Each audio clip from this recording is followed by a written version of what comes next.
Memes, memes, memes. That's all anyone wants to talk about when it comes to Shrek. From Shrek is Love, Shrek is Life to All Star by Smash Mouth, no aspect of this ogre's life is safe. We get it, this film is super easy to make fun of, and we love that about Shrek. No one here is about to ruin that. Still, this video isn't about one of those memes and that culture. At the end of the day, Shrek and its sequels are about hope and confidence in oneself. When the whole world misunderstands you, Shrek shows that you can still find acceptance in who you are from friends around you. Well, that is the surface level story. Underneath that is a much darker viewpoint of the Shrek plot. It's the kind of theory that throws a monkey wrench in all of your expectations about all film, because nothing says it's all ogre now like a potential timeline alternating revision of the entire Far, Far Away universe.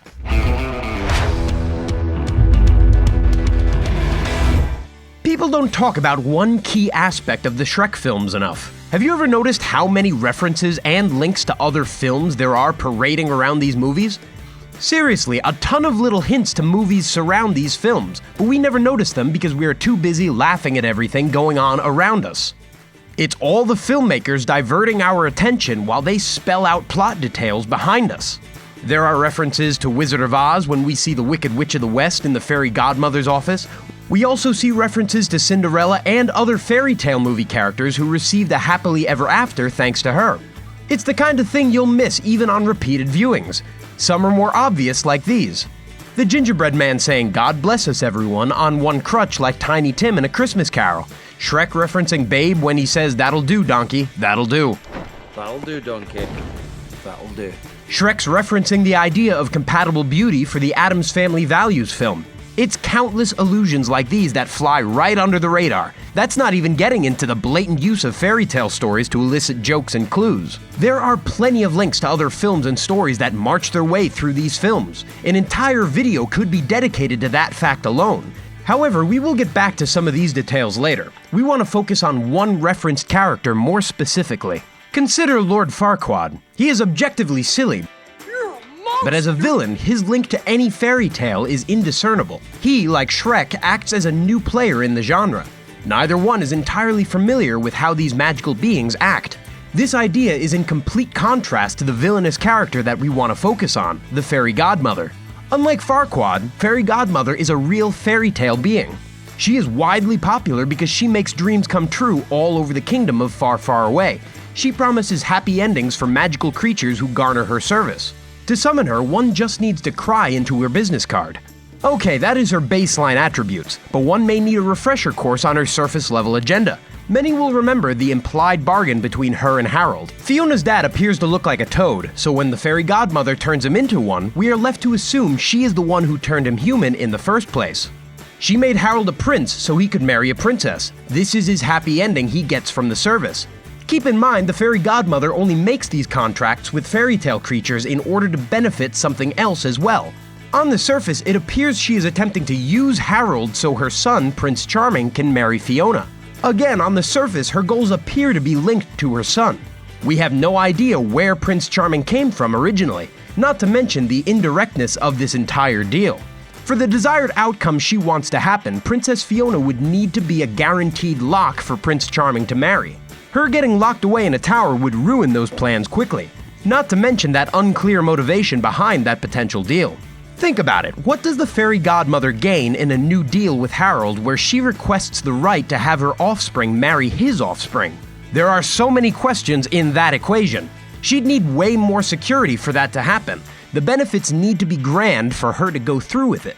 The benefit must be power. She already has social influence and commercial influence over the entire kingdom. Having Prince Charming marry Fiona would give her the royal capital to take over the entire kingdom. Okay, for a summary that got a bit confusing, but the only way to clarify things is to keep chugging along on this theory. This is all tying back together. Well, hopefully. Honestly, with Shrek's timeline, anything is possible, but we think we have it figured out.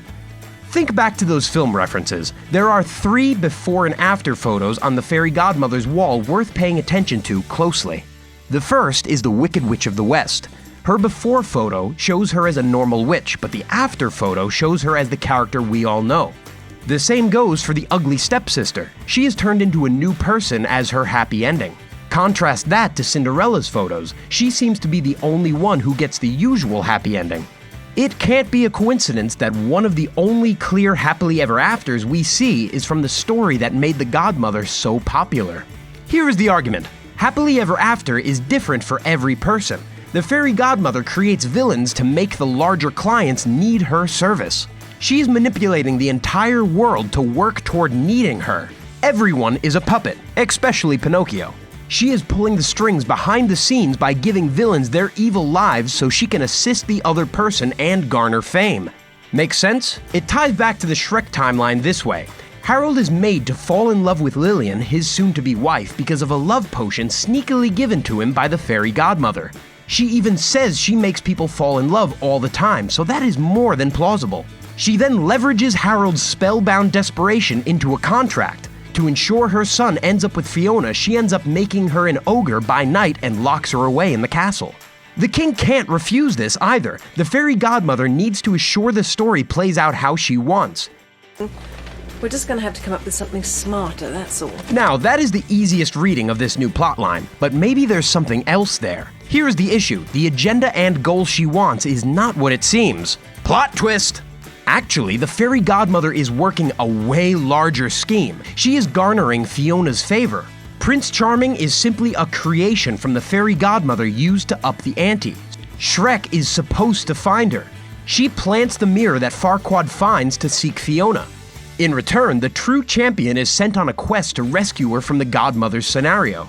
However, this happily ever after is not good enough, because why else would people need a sequel? Yeah, it is super meta, right? Harold, Prince Charming, and even Shrek are all just pawns on the fairy godmother's chessboard. She is working the narrative so Shrek makes a more impactful commitment of love at the end of Shrek 2. The problem comes in her demise. She wants to gain Fiona's trust during the story. That is why she shows up without being summoned by the tears on her business card. She knows the angle she is playing is finally coming home to roost. She is about to become a trusted source for the next direct heir to the throne without having to worry about Prince Charming complicating things. Is that glitter on your lips? Cherry flavored. Again, her plan doesn't work. Sad trombone noise for her and the effort she went through to get to that point. She ends up evaporating into bubbles at the end of Shrek 2. However, consider the next two Shrek films and how they play into this. Prince Charming directly appeals to the villains of Far, Far Away. Why? Well, it might have to do with the fact that he was used as a villain just like them by his own mother. He's trying to fix the manipulative wrongs she weaved. Shrek ruins his plans in the end, but the intent can't be mistaken. See, when we change the way we view the Shrek timeline and tie everything into the fairy godmother's plans, then things start to take on new meanings. Try to watch Shrek the same way again. You won't be able to now. The entire time you'll be wondering if the godmother helped set this up. We see she is capable of creating happily ever after villains, so why would it not be possible that she then uses them for her own purposes? An ogre is supposed to be a villain after all. Maybe she is flipping the script for one big gesture to give even more attention to her business. The possible routes one could go off on those little details we started with is endless. You just need to keep an eye out for them. Honestly, Shrek and really any film can become much darker if you let it. Look at Toy Story. If someone wanted to, they might craft a truly dark theory around how those toys are able to talk. It just takes a few clues and a stable narrative to wrap it around. That being said, we are willing to put a lot into this revised timeline theory. It isn't perfect, no theory is, but it's certainly interesting. Try to poke holes in it. At least that gives you another reason to go back and watch the masterpiece that is Shrek. You get a chance to sing along to All-Star and laugh at Donkey's antics. My God, you ate the princess! While you are carefully scanning the frame for those hidden details. What more could you ask for? However, the theory does bring up some questions. We don't mean to shrug that off. A lot needs to be assumed about the fairy godmother for this to be true. She is a mysterious character, and her motives seem so simple on the surface. The entire Shrek franchise is filled with simple stories, but we like the way this theory brings up talking points around her character, like, why would she be so determined to push Prince Charming into marriage and shut out Shrek? Did she really even help Harold at all, or is that assumption too far off base? Our heads are spinning just thinking about it. If you have answers or details to add to this theory, then don't be shy. Make sure to mention it down in the comments down below and follow behind the screen for more updates. All you have to do is hit the link below to be automatically subscribed.